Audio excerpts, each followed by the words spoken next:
No matter which of the Gospels you're reading, the story of the crucifixion of Jesus is packed with prophecy and symbolism. Here are 10 things from Matthew 27 that you might miss if you're not reading carefully. The chapter begins by telling us that the chief priests and the elders had conferred together against Jesus and they've decided to put him to death. Now remember, yesterday in chapter 26 they weren't going to do anything while the festival was going on. But here they've had this change of mind that we alluded to, and they bound him and led him away and delivered him to Pilate the governor. Now, this is going to become important later because what they're going to have to do is force Pilate to crucify Jesus. Now, Matthew's is one of the shorter accounts of the actual crucifixion. So we're going to hit a lot of prophecy and we're going to touch on a lot of symbolism that leads us toward the crucifixion, which makes his gospel unique. The first thing that we encounter here is Judas, who, because of his betrayal, is now just remorse. He is feeling low. We don't know what Judas was thinking. We know that he was motivated by greed. Some say there may have been some fear in his motivation. Others say that he may have expected that Jesus would simply pass through the crowd as he had done before. That seems odd to me because Jesus has been telling them for months, and even in the previous few days, that he was about to die and be raised from the dead. But whatever Judas's reasoning, he wants to make it right. He goes back to them and he returns the 30 pieces of silver to the chief priests and the elders, saying, I have sinned by betraying innocent blood. Now, that should have stopped right there the entire process. That here, the person who brought them Jesus and allowed them to put him on trial illegally, mind you, has suddenly said this man is innocent. But they said, what is that to us? See to that yourself. He threw the pieces of silver into the temple sanctuary and departed, and he went and hanged himself. But Judas ends himself. And the chief priest took the pieces of silver and said, get this, you have to think about how callous this statement is. It is not lawful to put them into the temple treasury, since it is the price of blood. They have sent Jesus to die, which isn't lawful. They have ignored the testimony of Judas that should have freed Jesus, which wasn't lawful. But now they're not going to put the money back into the temple treasury because it is tainted by blood. Incidentally, I mentioned this yesterday. This is most likely where the term blood money comes from. Do you remember what Jesus said when he was pronouncing the woes upon the Pharisees back in Matthew 23? He said that, woe to you, Pharisees, because you say the one who swears by the temple, it is nothing, but the one who swears by the gold of the temple is obliged to perform it. The same with the altar and the gift upon the altar. I want you to notice what they just did. They know they're violating the law of God. They know they're bearing false witness. They know they're seeking a murder charge where one shouldn't be sought. They know they're ignoring testimony that would have exonerated Jesus. They're worried about polluting the temple treasury. That tells you everything you need to know about them. And that takes you right back to Matthew 21 and the parable of the landowner and the wicked vine dressers. They knew who Jesus was. They knew what they were doing. They wanted to do it anyway because he wasn't what they wanted. That should clear up any notion about there being some mistake or they didn't believe or they were not aware. They know. But here comes our first piece of prophecy. And that was actually point number 1 of the 10 things that are going to show up. But the first piece of prophecy shows up here in verse 9, where you have this callback to Zechariah chapter 11, verses 12 and 13. And they took the 30 pieces of silver, the price of the one whose price had been set by the sons of Israel, and they gave them for the potter's field as the Lord directed me. So going back to Zechariah chapter 11, you have this drama in action that is unfolded in Zechariah chapter 11. It's being quoted here as that was the price of the Lord's shepherd for him to be betrayed. And here what you're seeing is that wasn't a drama in action in Zechariah chapter 11. It was a prophecy about what was going to happen to Jesus. The next thing that I want you to see shows up in the very next verse, in verse 11, where it says, Jesus stood before the governor, and the governor questioned him, saying, are you the king of the Jews? Now, John records a much longer interview with Pilate. Matthew just has a snippet of it. And Jesus said to him, it is as you say. And while he was being accused by the chief priests and the elders, he did not answer. Verse 13 says, Pilate said to him, do you not hear how many things they testify against you? And he did not answer him with regard to even a single charge. So the governor was quite amazed. Now, this is a throwback to Isaiah 53, verse 7. Remember that as a lamb before its shearers is silent, so he will not open his mouth.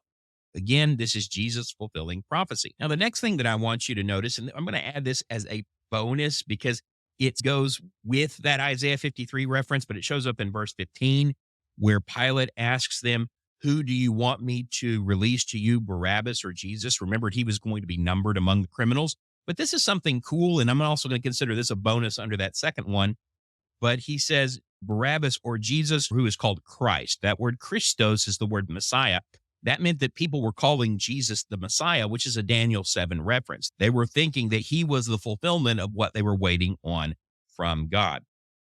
The third thing that I want you to notice and mark and journal in your Bible is this is something that Matthew records that none of the other Gospels really touch on very much. It's while he was sitting in the judgment seat, Pilate's wife sends him a message saying, "Have nothing to do with this righteous man, for last night I suffered greatly in a dream because of him." It's just kind of like this boom. Here's this Pilate's wife is sending him this message. Hey, you need to get yourself out of this. I had a bad dream about him, and there's going to be bad things happening around him. You do not want to be part of them.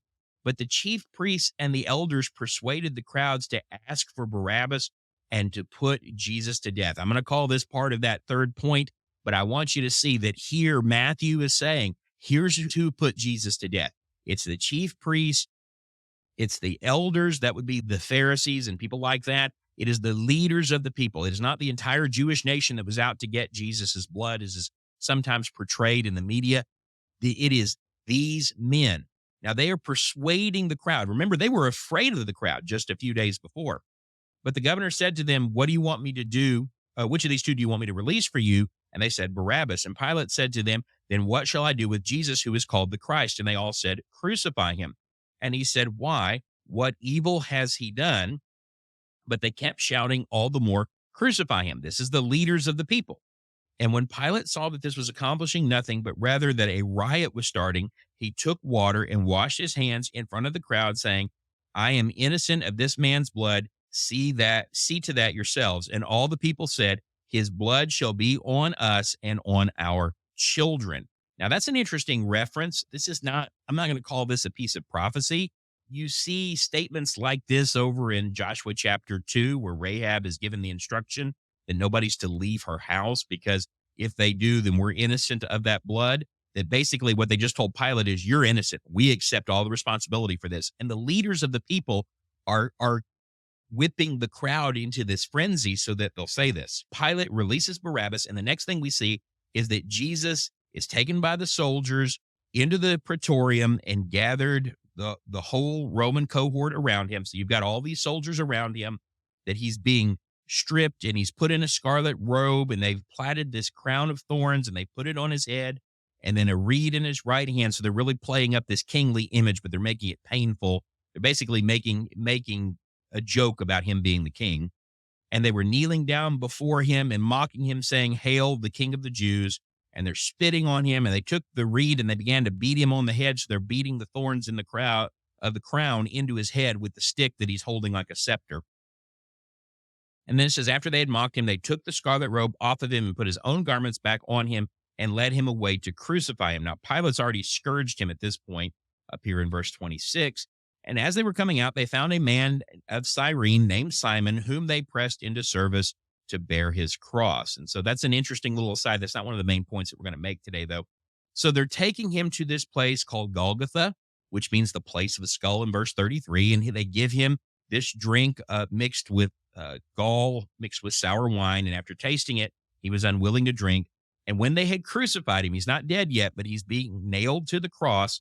They divided his garments up. Now, that is a reference to Psalm 22 and 18. And that's going to be the fourth thing that I want you to notice today, that you have this reference to Psalm 22 and 18. And so they're casting lots for his garments. And then you have the proclamation, and I'm going to call this the fifth thing. They nailed this right above his head. Some of the other Gospels record that the leaders of the Jews got very upset about this, but they nailed above his head a sign that says, "This is the King of the Jews." And so basically, they're putting it back on the leaders of the people. Pilate didn't say this, that this is not a Roman finding, that he was brought to us for this reason, that he is the King of the Jews, that we're putting to death the King of the Jews. In verse 38, we see that Jesus is crucified between two robbers. That's another shout back to Isaiah 53. That would be your sixth point. and they're hurling abuses. Now we get a little bit more of that in Luke, that we find out that it's not universal between these two guys, but they're hurling abuses at him and wagging their heads and saying, "You who are going to destroy the temple and rebuild it in 3 days, save yourself." So they'd already heard some of the charges that had been brought against Jesus. And again, that goes back to John 2. They're saying, "If you are the Son of God, come down from the cross." Now, think back to Matthew 21. They knew who he was. They had been sowing this in the minds of the people. Jesus is not the Christ. Jesus is not the Son of God. We saw that back over in chapter 21 when the question was raised to him, "Are you the Son of God? Are you the Christ?" And they accused him of blasphemy. So, in the same way, the chief priests, along with the scribes and the elders, were mocking him, saying that if you're the Son of God, you could come down from this cross. And in the same way, verse 41, the chief priests are joining in along with the scribes and the Pharisees and the elders, and they're mocking him. So they're saying the same things and they're adding to it. He saved others. He cannot save himself. He is the King of Israel. Let him now come down from the cross and we will believe him. So at first they were mad that Pilate said he was the King of the Jews. Why are they talking about this? Well, the King of the Jews is supposed to reign forever. If you're the King of the Jews, you should be able to get yourself off this cross and go seat yourself on the throne. The seventh thing I want you to see is another call out to the 22nd Psalm. Remember, you had that call out when they divided his garments, and that was to 22 and 18. Now you're getting a call back to Psalm 22 and 8, where it says, "He trusts in God. Let God rescue him now if he delights in him. For he said, I am the Son of God." So here again, you have this accusation. Jesus was known to have said, "I am the Son of God," clearly believing and knowing that he was deity. But that reference to the 22nd Psalm and verse 8 says, "Commit yourself to the Lord and let him deliver him. Let him rescue him because he delights in him." So what we see is those were the same taunts that David was dealing with in the 22nd Psalm. Jesus is now dealing with them word for word verbatim over in Matthew 27. You have another callback to the 22nd Psalm, this time verse 1, where Jesus says, "Eli, Eli, lama sabachthani, my God, why have you forsaken me?" That is not an indication that Jesus feels forsaken. He's actually invoking the 22nd Psalm, which, even though it appears he is forsaken in that moment, if you look at how that psalm resolves, and this is a big one, this is why this is separate from the one right before it. So this is the eighth thing that I want you to notice. I'm wondering if I miscounted. There may be more than 10. It says, "For he has not despised nor abhorred the affliction of the afflicted, nor has he hidden his face from him." Jesus is quoting a psalm that says, God is going to deliver me in a way that he is glorified, my enemies are humbled, and that people who come to me will come to me because they're seeking the Lord. That's got to be prophetic, right? Their response to this is, let's see whether Elijah will come and save him. So they're either twisting the words Jesus is saying because he said, "Eli, Eli, lama sabachthani," or Jesus is not coherent at this point, what he's saying, because they think he's calling for Elijah.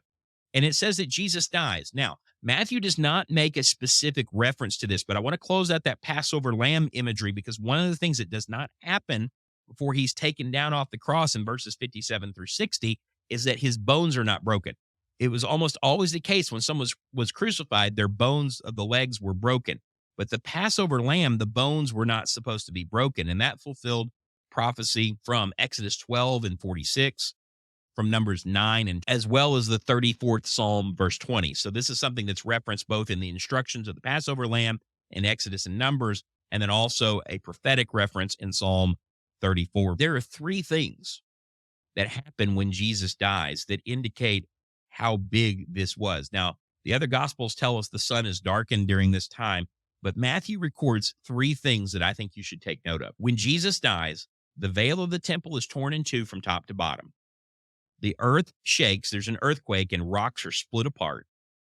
Tombs are opened in verse 52, and many bodies of the saints who had fallen asleep were raised, and coming out of the tombs after his resurrection, they entered the holy city and appeared to many. Now, that's sort of a big thought. I wish I knew more about that. But those three things accompany the death of Jesus. Three things that are witnesses of immeasurable power. What are we to take from this? Well, exactly what the Roman soldier takes as your ninth point in verse 54. When they saw the earthquake and these things that were happening, they became very frightened and said, "Truly, this was the Son of God." All right, closing it out. Jesus is buried in verses 57 through 60. And then the Pharisees are frightened about what's going to happen. Suddenly, they remember what he said that after 3 days, I am to rise again. Therefore, give orders for the grave to be made secure until the third day. Otherwise, his disciples may come and steal him away and say to the people, he has risen from the dead, and the last deception will be worse than the first. They were worried about Jesus coming back to life because they believed that he was the Son of God. They wanted to be sure that he stayed dead, that he wasn't a problem for them again.